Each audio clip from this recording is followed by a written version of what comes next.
that you have been involved with our environmental justice and safety element process. We're gonna give few more minutes, 2 more minutes for people to grab their dinner and settle down, and then we will start. I'll be back up here again. Thank you very much for coming.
Can you hear me, Sam? Okay, again, thank you very much for being here tonight, for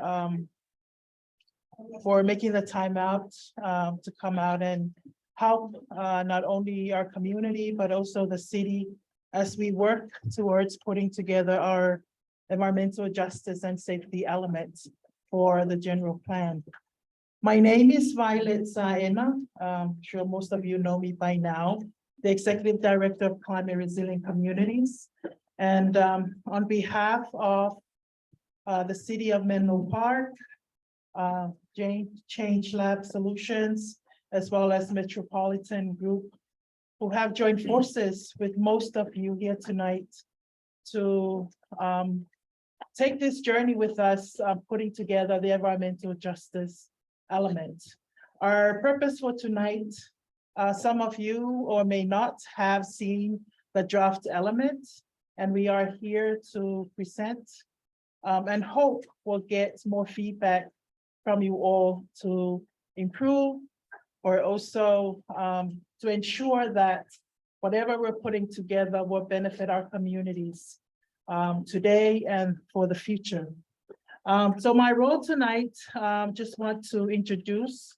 I also like to acknowledge the presence of our city, Deanna and Calvin who are here. Also, Sang from Metropolitan Group, Eric. But I also like to acknowledge and thank our community, especially the climate change community team. Some of you here are part of that community group who have been provided guidance to help us get to where we are today. I also like to acknowledge our committee who have done a lot of outreach on behalf of this project. Also Bellhaven Action, Bellhaven Development Fund, Pam, Vicky, Celicia, who have been engaged to help us get all the feedback that we got to develop or put together this, this environmental justice element. So without further ado, I would now welcome Eric, who will present to you the draft. There are handouts at the back for the presentations. If the slides is not very clear, you can also take them home tonight, and other handouts that will help you follow the presentation tonight. So now I'll give this to Eric. Thank you.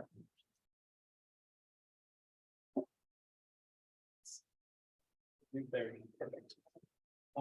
Thanks. It's really my privilege to be here today to speak to you all about the Menlo Park environmental justice element and safety elements. And we can go to the agenda. What we will talk about here today. Next one. I'm going to provide a little bit of background, just general background and overview of general plans, housing elements, safety elements, and environmental justice elements. And then I'll provide a brief overview of the safety elements and environmental justice elements in Menlo Park, the draft versions. We'll go over some key outreach findings, but specifically about environmental justice, and then set us up for some discussion.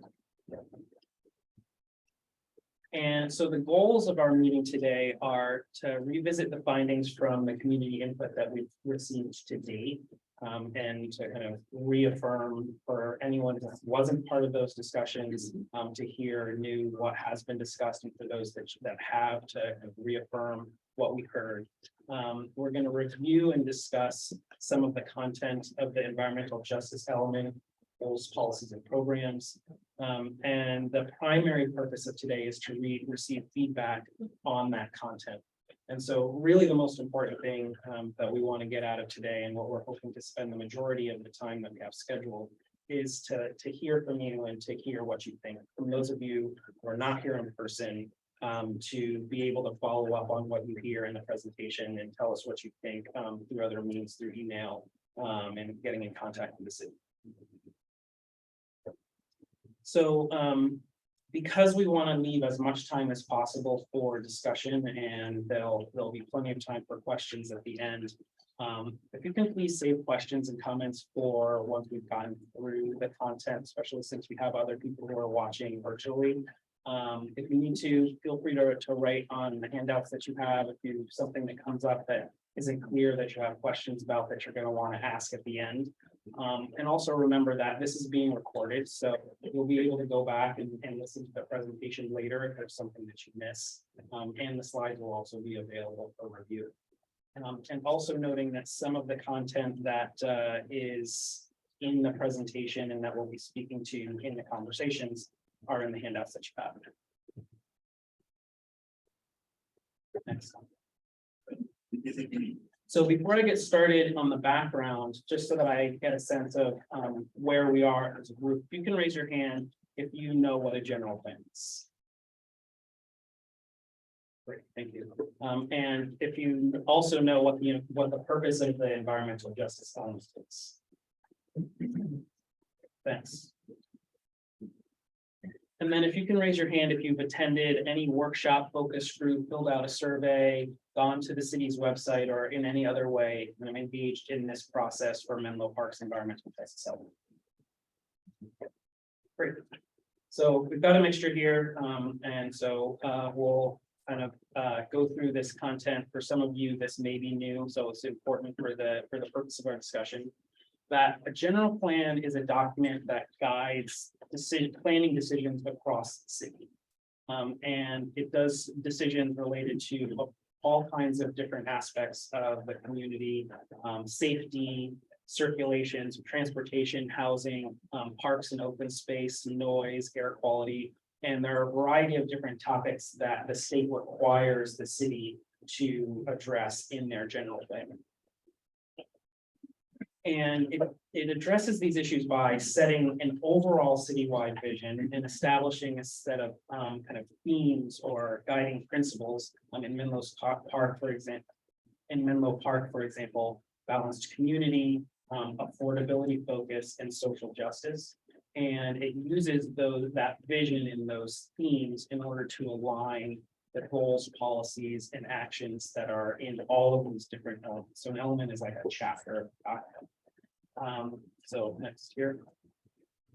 And so that the kind of the meat of the content of each element are the goals, which are just the broad desired results for that topic. So what are the broad housing goals that the city has?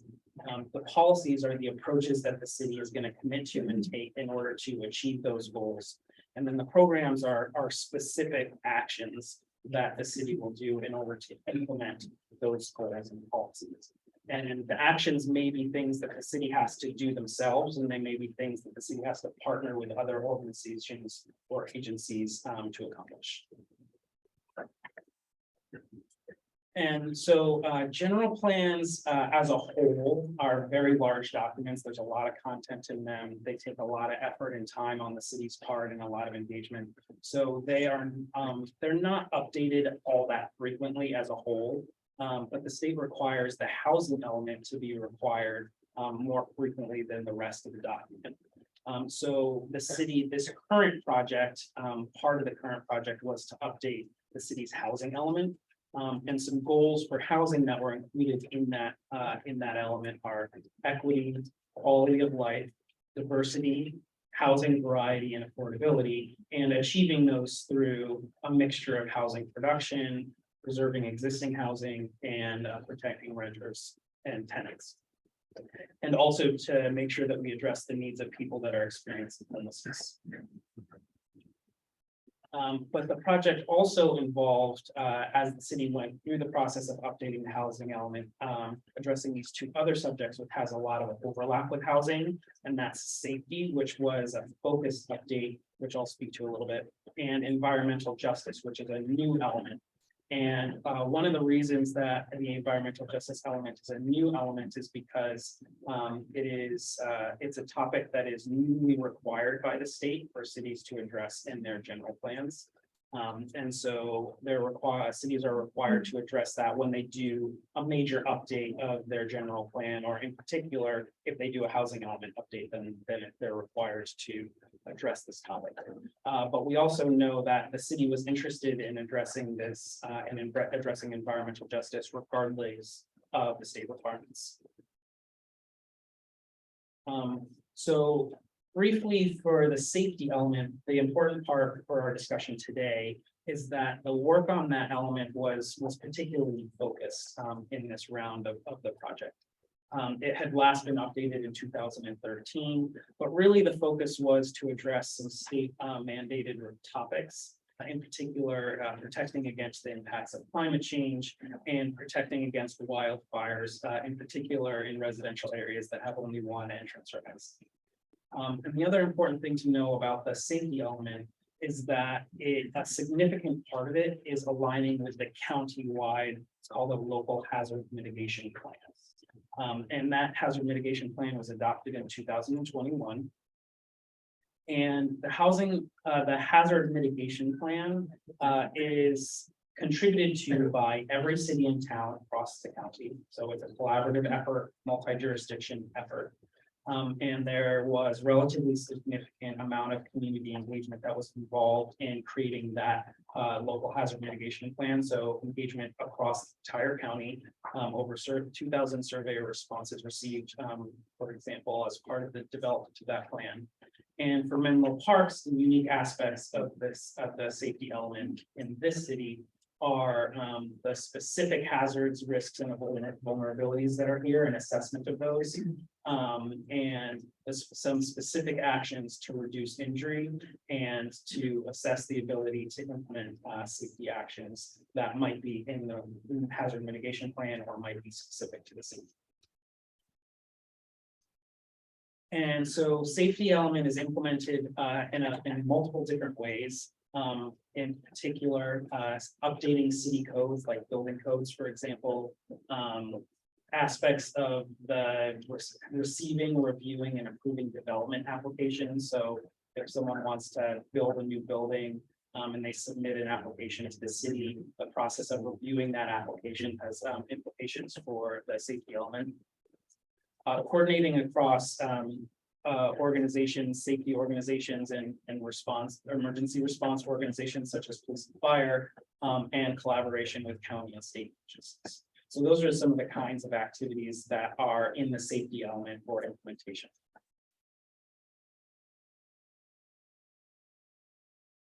And the goals of the safety element cover topics such as just general safety, earthquakes, hazardous materials, flood control, fire safety, and general emergency response.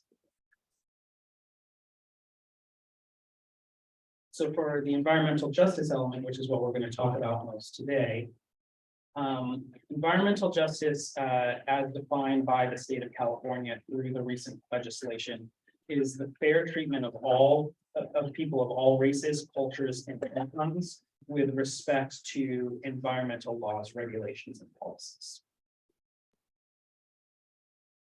And there's a process that's in that state legislation and also aligns with a general planning process about how we achieve environmental justice. So it starts with identifying and focusing on underserved communities. And if you look up the environmental justice, or you look up this legislation and the process, you'll see that the term that you'll actually see is disadvantaged communities. And in this process, through input with the residents and the community, you all decided to use the term underserved communities for those neighborhoods that have been identified. And those underserved communities are neighborhoods that have poor environmental conditions that can negatively affect public health, and that have concentrations of socially or economically burdened groups of people. So low income, through income, employment, homeownership, rent burden, educational attainment, and those other types of characteristics.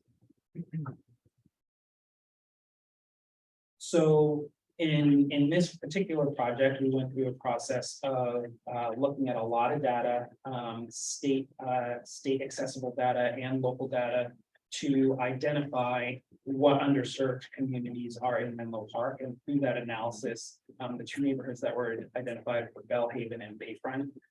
There is a neighborhood profiles document that's available online that you can go and look at if you want to see kind of a summary of that analysis.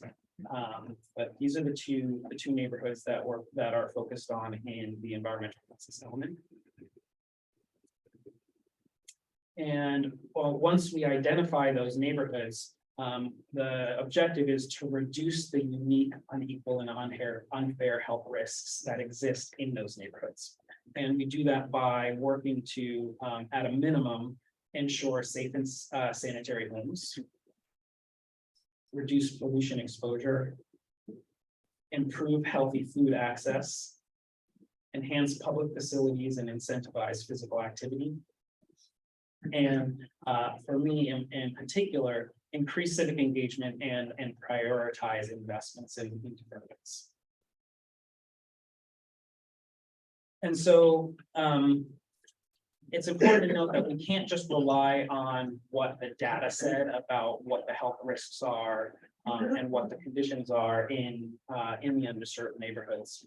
It's really important that we understand from the residents of those neighborhoods what their experience in those neighborhoods are, to make sure that the data doesn't have any gaps, that reflects residents' experiences, and beyond just identifying needs, but also understanding of those needs, which ones might be a priority, and when we work to address those needs, what approaches feel like they align the most with and make the most sense to the residents in those neighborhoods.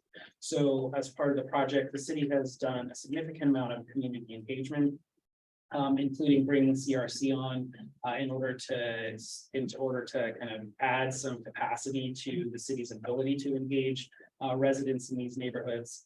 There's been a variety of different webinars, in-person meetings, surveys, pop-up meetings, and focus groups in order to get the input from residents about the content that should go into the draft. And that draft was released on December of 2022. And in order to set us up for our conversation, what I'm going to do is I'm going to kind of go over generally the themes that we heard through all of that engagement, and the general approaches that are in the environmental justice element to address those themes. So if you want to go into more detail about specifically what feedback we received and the specific programs, policies, and goals that address them, the document has programs, policies, and goals are numbered in the element. And so in the document, you'll find that there are a series of tables in a section on summarizing community engagement that really list out specific findings and specific policies and programs that address those findings. I'm not going to get into that level of detail for this presentation because there's a lot of content. But when you get into your conversations, we're happy to hear any specific thoughts about that specific level of detail, and the facilitators in those conversations will have handouts that you can reference if need be. But for setting us up, the community identified issues included healthy, stable, and affordable housing, and the general plan that sets up the city to prioritize housing programs that provide healthy housing, particularly in underserved neighborhoods, to look at different funding streams to support housing production, preservation, and protection against displacement, and a series of implementing actions such as looking at adopting an anti-displacement strategy, amending zoning ordinances as necessary, encouraging rental housing assistance, planning for affordable housing production throughout the entire city, not just in the underserved neighborhoods, and connecting low-income households to programs that prevent displacement. Another community identified issue was communication and community engagement. And so through the general plan, the city has committed to prioritize and improve efforts to engage underserved community residents in just generally in public decision-making processes, to identify funding to do things such as run bias and sensitivity training, such as law enforcement, and again, a series of implementation actions, such as making sure that we do community engagement in multiple language and in culturally appropriate ways. Coordinating engagement across agencies and departments. That's particularly important so that we don't kind of repeatedly have engagement activities that aren't talking to each other. Partnering with community organizations to help engage residents in underserved communities, and being proactive in providing multiple options for residents to engage and for the city to receive input and feedback when they're making policy decisions, especially when they are decisions that affect the health and well-being of residents in the underserved communities. Another community identified issue was air quality and traffic and pollution. And so the environmental justice element prioritizes programs that reduce pollution in underserved communities in particular, establishes a commitment to seek funding for various pollution reduction activities through actions such as implementing a climate action plan, the city's climate action plan, implementing the city's transportation master plan, which if you have questions, you can ask and can talk about what the content of those other policy documents are. And then working with other agencies to monitor air quality risks in underserved neighborhoods. So this is an example of things that aren't entirely under the city's purview, but can involve partnership with other agencies and organizations. And then aligning planning decisions in general with environmental goals.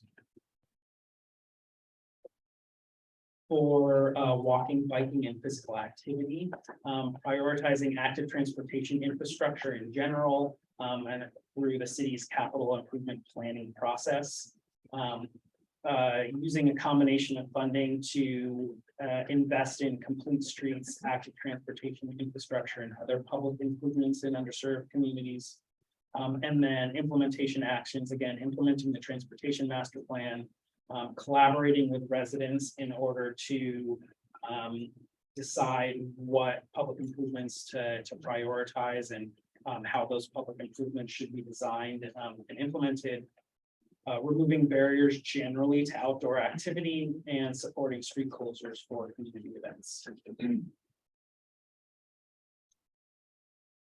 Healthy and affordable food was a topic that came up through the community engagement. And the priorities were to prioritize access to fresh and healthy foods, again, move a variety of different funding streams, state, regional, local, and grant funds for public improvements that support access to healthy foods. But mostly implementation actions to encourage and facilitate a variety of ways to access healthy foods in underserved neighborhoods, including farmers markets, community gardens, online food service delivery and ways to support kind of delivery costs of those services, mobile food markets and farm stands, in addition to the more traditional grocery stores and corner stores. In addition to encouraging and supporting ways to make food more affordable, including acceptance. That's a supplemental nutrition assistance program. And then for parks and trees, prioritizing street tree planting in particular in underserved communities. Again, the variety of state, regional, local, and grant funds for public improvements. That's consistent kind of across themes, and if you get into the document, you'll see that there's more specificity about maybe what those funds are related to the specific kinds of investments. And then planning, building, and maintaining an equitable park system. So equitable park system would be access to parks and the quality and maintenance of those parks and the amount of parks that are available in those neighborhoods, as well as supporting community groups. And then for community facilities and health resources, prioritizing public facilities programs that address the needs that have been identified in underserved communities using a variety of funds, and particularly focused on public facilities accessibility, access to health resources, providing transportation options to access public facilities for people of all ages and abilities, bringing healthcare delivery to residents as opposed to exclusively relying on residents accessing those resources in the public facilities, and partnering to potentially establish a community health clinic in Bellhaven. And so that's kind of our brief overview of the general approaches that are in the draft environmental justice element and how they respond to some of the high level themes that we heard through all those various community engagement activities. And lastly, I want to emphasize that this is just the beginning. The environmental justice element is a new element for the general plan. In work that I've done on this before, you're never going to expect that the first time that you do a document or a plan or a policy on any topic is going to cover everything that you wanted to. And in particular, I've noted that planning policy and planning process has chronically not engaged equitably and inclusively and diversively the residents across entire communities. So any effort that we can make in order to improve that is a step forward. But with the structures and the funding and the processes that are in place, there are always going to be some growing pains and some pain points. And so one thing that the environmental justice element does is it states the city's commitment to do better, to proactively engage the community in planning decisions that affect their health and well-being instead of just general public needs, to periodically evaluate progress in efforts to involve the broader community, and to continually evaluate laws, ordinances, and practices that hinder them. So embedded in the content of this draft environmental justice element is the idea that this is a first step, and that the city will kind of try to implement these policies, programs, and actions, and then evaluate how well it's working, and then do better over time. So that in particular, the next time that we do a general plan update, that we'll be able to do even better than we've been able to do in this process, which hopefully is better than we've done in previous processes. So today, I'm now going to hand it over so that we can talk about the discussion that we're going to set up in order to work together to make the environmental justice element as a draft even better before it goes up. Would you take more questions? Sure, absolutely. If we have time, I'd be happy to answer any kind of questions just to the content of the presentation. Yes, I'll go. Don't be shy. Easy question. Easy. Take it easy. I think this is great. This has been long overdue. And I think one of my greatest concerns is, number one, the community not being aware that there's over 3,000 homes being scheduled to be built and ongoing right now in Belhaven. And we've known a lot of these things up here for many years. However, what I'm not seeing is action and strategies to combat and reduce the pollution. We know we got pollution. Where are we seeing the action to reduce the pollution? We know traffic is the main cause of this pollution. We know that we have the highest, well, the worst air in all of Menlo Park.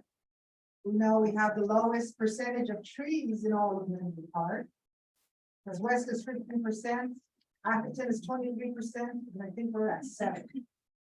And we're getting our trees torn down at a faster rate than any part of all of Menlo Park. So what I'm not seeing, and thank you for the presentation, is the solutions, not solutions. The ways in which we can reduce the pollution, the ways we can reduce the traffic. Because adding 3,000 homes is not addressing our pollution. And providing us with monitors is just telling us what we already know, that we have bad air. Our community now is getting a higher rate of asthma as we speak, Karen Williams, and that's a major concern. So I'm hoping that as we dissect this, that we look at strategies to reduce what we already know in terms of the greatest things that are affecting our communities. Thank you for sharing. I completely agree with you, and I think what I would hope is that number one, a necessary but certainly far from sufficient step is officially acknowledging and committing to making those issues better. So having an element of the general plan that says, we know this is an issue, and that a general plan is a document that is used to guide decisions about how to spend funds or what actions to take, that without it in the general plan and without saying anything, then there is no guidance to prioritize or address those issues. So not to dismiss it. I think in my personal opinion, it's really important that there are places where the city officially states and commits to addressing those issues. So without the element, there isn't a place for you to do The that. timeline, I think that's what we miss a lot of time, is the timeline that we want to have this addressed by this date. Because we keep getting consultants constantly coming in and repeating what we've already been dealing with. This is not our first meeting in Rodeo, whatever. I'm sure it's not. So we're looking at now, we need solutions to the problems that we keep getting told we have. So directly to that second point, and then I saw a hand over here. I very much hope that in your conversations here today, and then following that, that you look at the content that's in the document, because this was obviously a high level overview of quite a lot of content, and to make sure that, to see the level of actions that it says will be taken to address those things. Like, are there things in there that do feel like there are actions to be taken? And are there ways that what it says could go further, like, oh, that's a really great action, but let's put a timeline. So I think that's the kind of feedback that would be really valuable on the content of draft LA. Yes. Just to put a finer point on that, and reframe it a little bit. How can we make sure that a top priority that gets in here is to stop the damage that's already planned. So the development damage, the tree plantings, because I think, the beginning here is great, but by the time it makes it through the cycle, the damage is done. And it's damage that's making it worse in real time. So how would you advise making sort of putting a pause or a stop on things that are already underway? Because that's really what's needed. Yeah. Versus, acknowledging the feedback is very, this is not very good view. Well, But acknowledging the feedback lets the damage happen first, and then we live with making it worse. So it's a really pointed question about how to stop things. from happening. yeah, that's a good question. I think, so one thing that I would say is, acknowledging potential disconnect between what a general plan can do and what it is you're talking about. So there may or may not be immediate actions that can be instigated by a general plan, which is by definition a long-range planning document. So that doesn't dismiss the existence of the issue, but it's about what tools or levers do we have to address the issues that we're facing. So one thing would be, okay, let's look at the environmental justice element and think about what statements we might want to make in that element that speak to either urgency more than it speaks to now, or that identifies specific actions that can be taken to address short-term issues. Now, acknowledging that, like putting a stop to development is not necessarily something that you can do because people own land and there are legal, there's zoning that says you can build something on XYZ property. Now, that doesn't mean that they can build whatever they want. And it also means that there are opportunities for the community to provide input about those development projects. But, so I think, what I would say in that case would be to see if there are goals or issues, whether they're in the draft or not, that can be articulated in more specific language and that can be lifted up as specifically higher priority.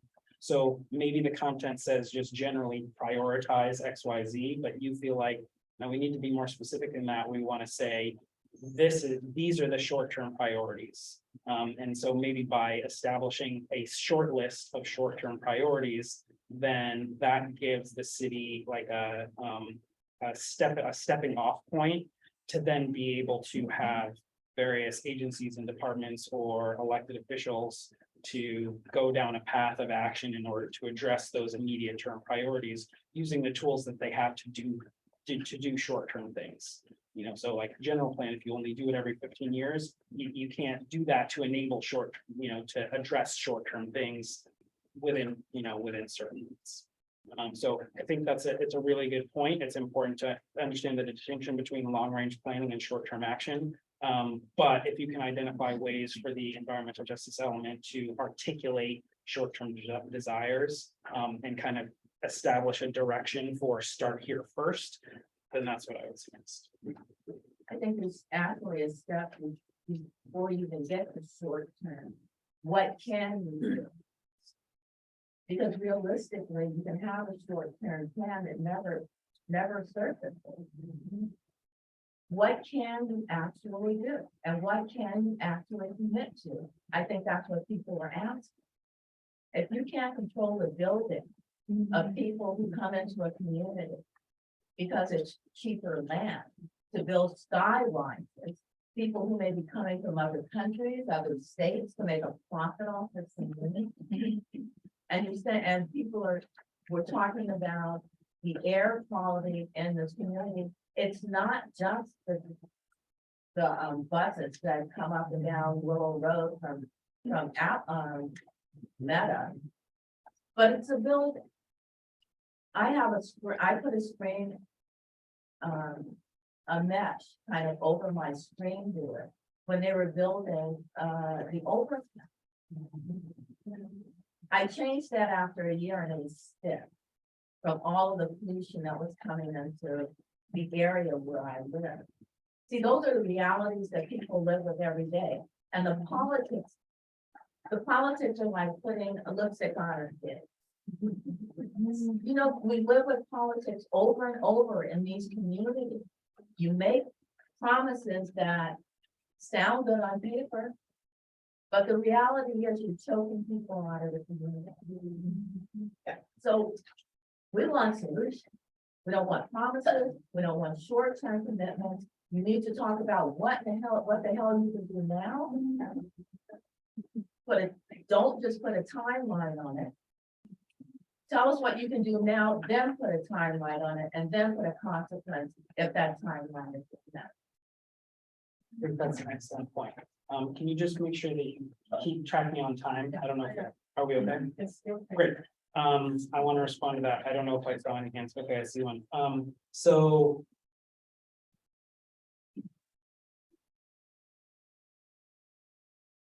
I think that what I would say to that is.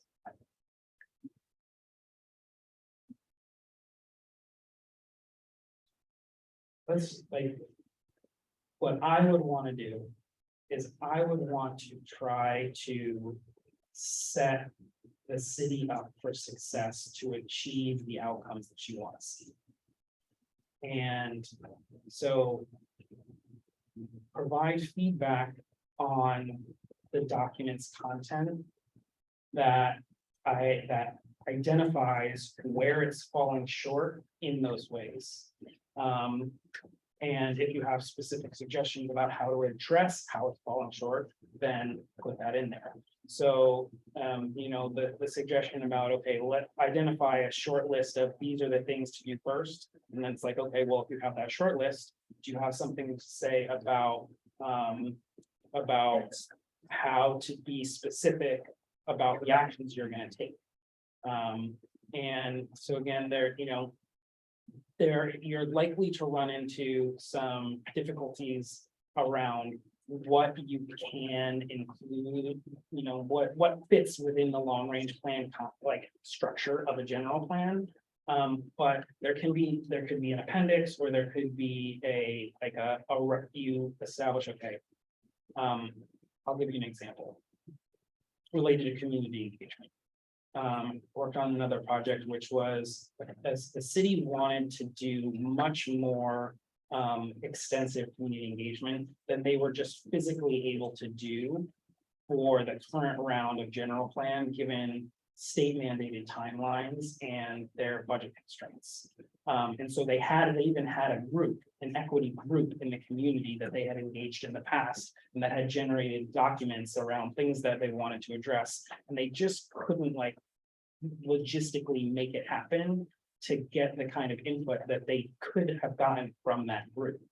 And so what they did was they said, okay, well, one of our highest priority things in the environmental justice element is that we are going to create an equitable community engagement plan. And they established specific criteria about how they were going to go about doing that. And so it's like, okay, let's say this is what we're able to do right now, and this is how we're going to address that thing.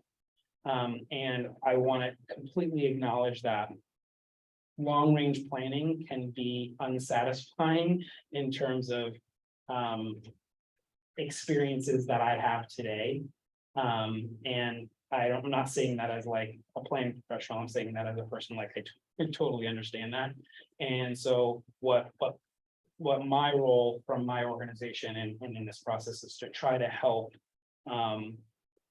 the residents of the underserved communities and the city work together to try to figure out how to address these issues that we know exist. Yes, one, and then, oh, I'm sorry, your hand was up before, Yes. and then 2, and then 3. I just want to piggyback on the things that have been said, and they're all correct. But I think what has happened in this city, and this underserved community, that word has run out. It's time for action now. All of these things that have been said over decades, and nothing has been done. Now, the only long-range plans are being used are by developers. They have a long-range plan. And you're talking about pollution, when you know what the problem is, why are we having these useless meetings over and over and over again? And in the meantime, we are breathing all of this pollution. And some of us won't last, and we'll still be hearing, people after me will still be hearing about the problems in this community. Now, this undisturbed community, at some point, that should be erased.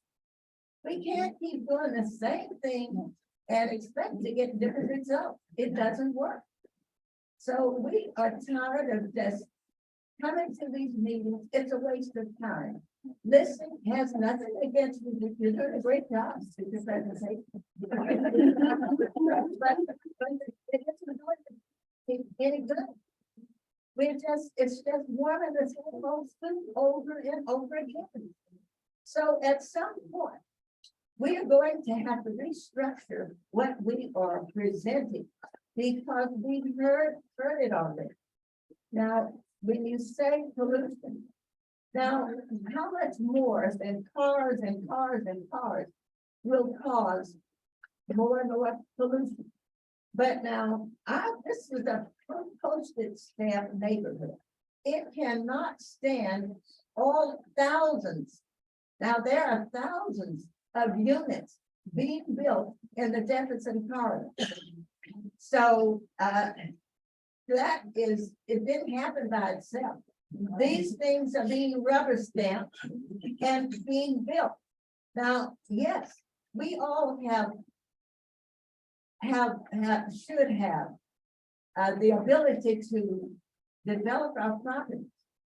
But you should see how many units are allowed on one lousy acre. That's what's causing the problem. Yes, you can build sensibly, but this isn't what's happening. So to me, as I began to look in my rearview mirror, I don't want to be wasting a lot of time. It's very valuable to me, and I'm sure it's the same with everyone here. So all of these things have to come to a screeching halt.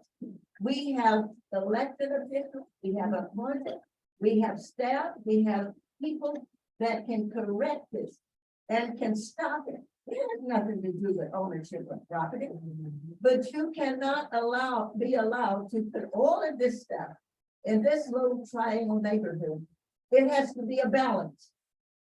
And until it's a balance, we're going to be suffering from respiratory problems from all this crap that's allowed to come.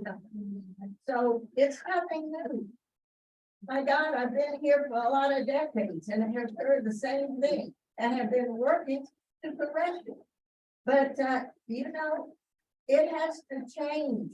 We can't keep doing the same old thing and coming here wasting time, snacking on food and getting this and getting that, when we can be doing something else.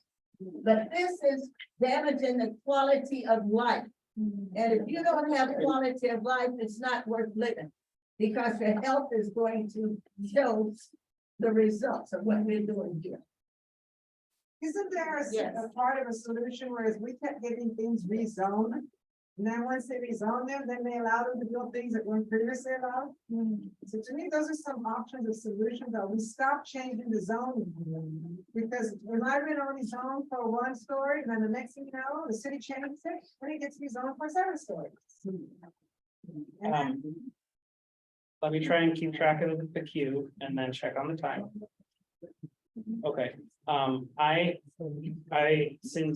since what you had was more of a comment than a question, I just want to thank you for your comment. And then I had 2 people in the queue before I double checked the time. So I'm gonna go to the 2 people that I had in the queue. I think it's building it. Okay, I had 1 person in the queue over here. Hi. I think it was behind you. I'm sorry. Yeah, I only have, in terms of the time, I have time for the 2 questions. We have the entire rest of the conversation for. Steph Curry lives in Massachusetts, and they were gonna build homes over this. The whole condominium. I saw that.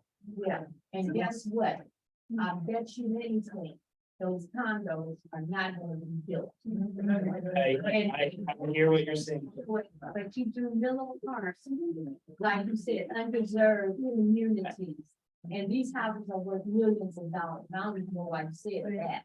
But nevertheless, I bet you Atherton gets what they want, and then the undeserved community doesn't. That's not playing fair. That's all Well, I have. so I will respond to that. There was one, two. See, they're not gonna be. I've been here 52 years, living back in. So I've been here almost every year. What happened is, we put the city council folks on in office. They promise you a whole lot of stuff, they're gonna fight for it. They're gonna fight for the trees at Menlo Park, in the yard, they're gonna fight for a whole lot of stuff. But then you don't hear from them until they get ready to run again. You don't even know them. You know, it's like a stranger.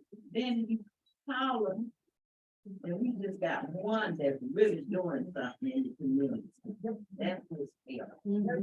She really looking out after us. Oh, I'm 77, but I don't look like. I'm getting old, and she trying to do, we need to put some more people on there to help her out. Because ain't no way we should be paying all these taxes.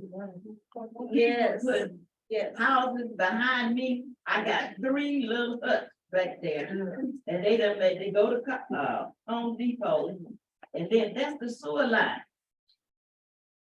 The water department ain't what they issue it out to Texas. We ain't got nobody to do the plumbing for us. We ain't got nobody to do that. Call over there, the police department answer. They ain't gonna come out there and do no plumbing for you. That's why we got to stop and have these people more reliable. That has a lot to do. Plus, we pollute, yes, that fire come over here, sun come. It don't be directly in the hills, but in the further hills, my car be full of it, my porch and everything. Now I got it. You know, it's a shame, but it's true. There was one more. Yeah, okay, that was the cue. That's the end of the queue. Is all of the things that are happening now were approved in 2016. Even though we attended meetings and predicted exactly what was happening, which is what's happening now. But the developers control the general plan, so that's why we have 100 units per acre over here. But over there, the 30 units per acre, and that is probably the biggest piece that makes a difference. I think that has a lot to do with all of our questions. This all was approved by the city. We're gonna try and look at.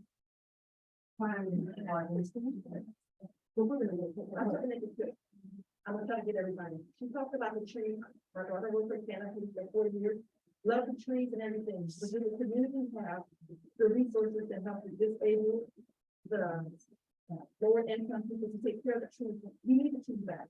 So will they help the disabled and the underpaid people take care for the trees and take care of them, the telephone wires and stuff like that. Also, I want to talk about trees. Also, they talk about, I'm hearing about TVs and even different things like that. This is separate. They don't give people that information, here, the lifeline, stuff like that. They give people this more people in the middle. Why does someone talk about the care and the lifeline and help the community people in their heart? You don't have to have a heart issue. You don't have to have that.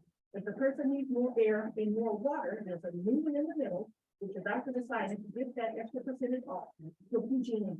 Go to Habitat, go to Habitat, go to Samaritan Health, get the fit payout once a year to go to PG&E. That's the effort.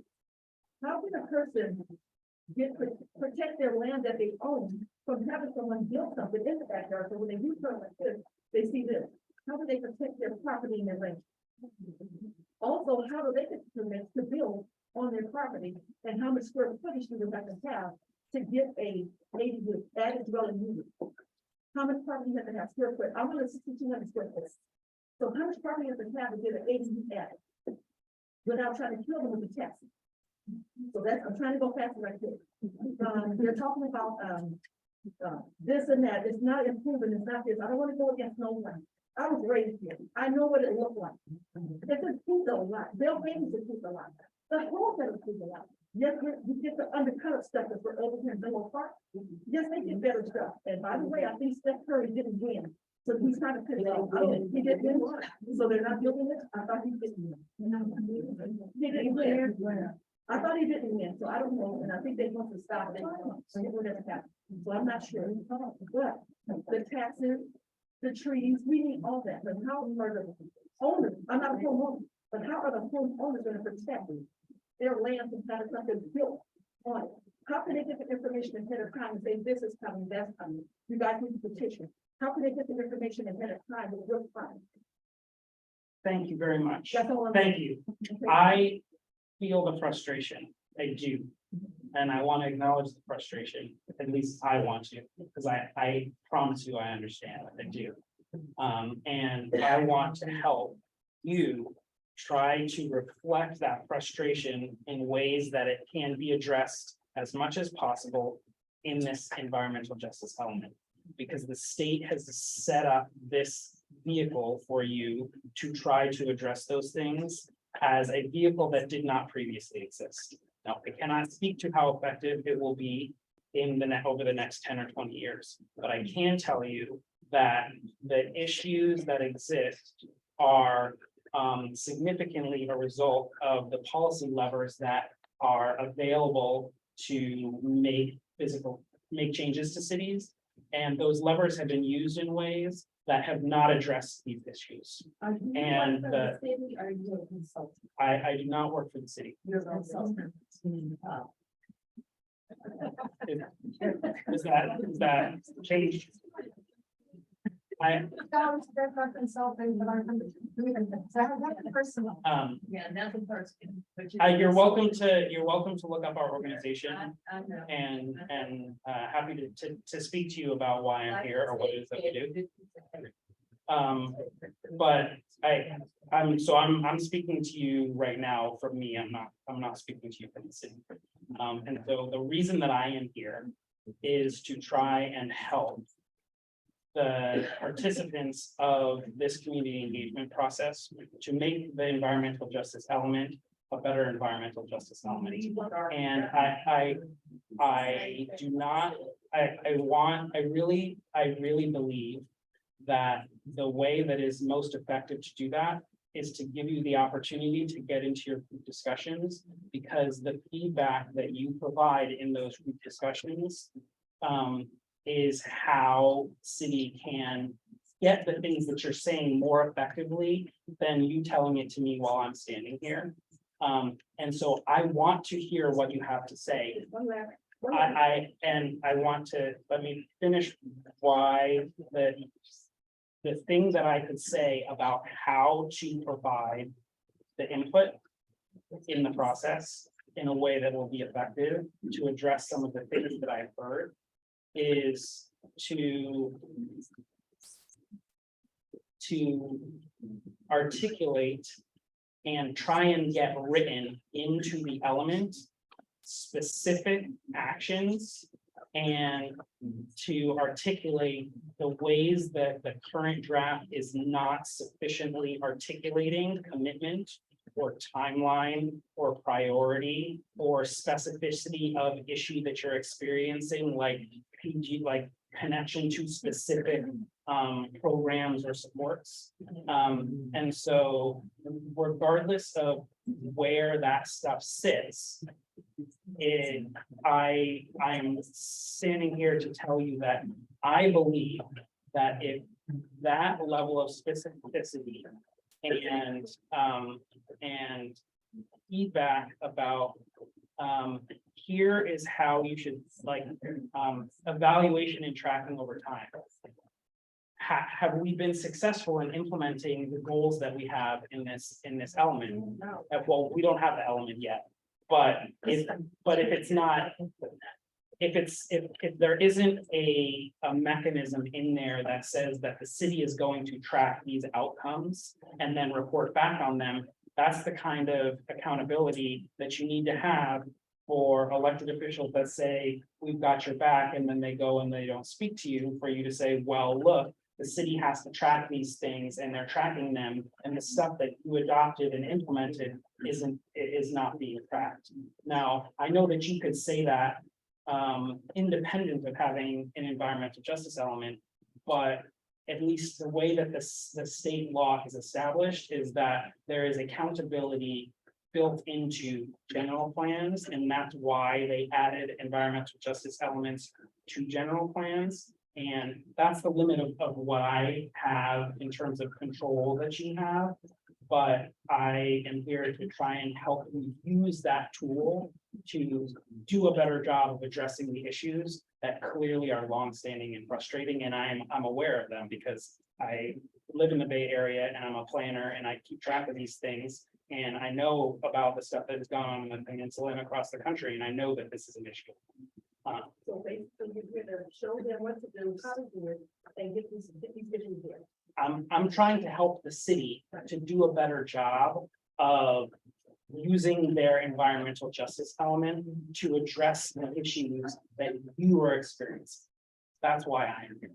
But I want to say, as somebody from this community, this is my community, one of our biggest challenges is us not being accountable for not being there when we need you in meetings. And we need to be at table talk, which we might be there, or meetings at CRCs. We have to be actively involved, because then we're having to catch up on 10 years of stuff that's been in the making, because we didn't want to go to the meetings. So we There over 70 years. no, but I'm saying just in general, since we're at this stage, we have to inform each other. Yeah. The next one. Thank you for your comments. I really do appreciate them. And I am glad that you have the time to share those comments. And I would encourage you, and I would like to see those comments in the feedback that is written and delivered to the city as part of this comment period process. Thank you,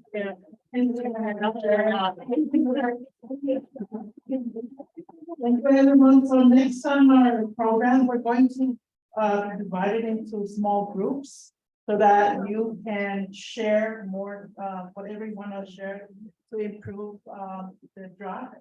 I'd like to ask the team, who are the facilitators? Please, can you put your hands up or come forward? Facilitators who will help document any conversations you're going to be having with them, but in smaller groups. We have room for 2 groups in this other room here, and the facilitators will come around and guide you. Thank you very much. And we're going to be in small groups for like 40 minutes, and then we'll all come back together and finish with any comments.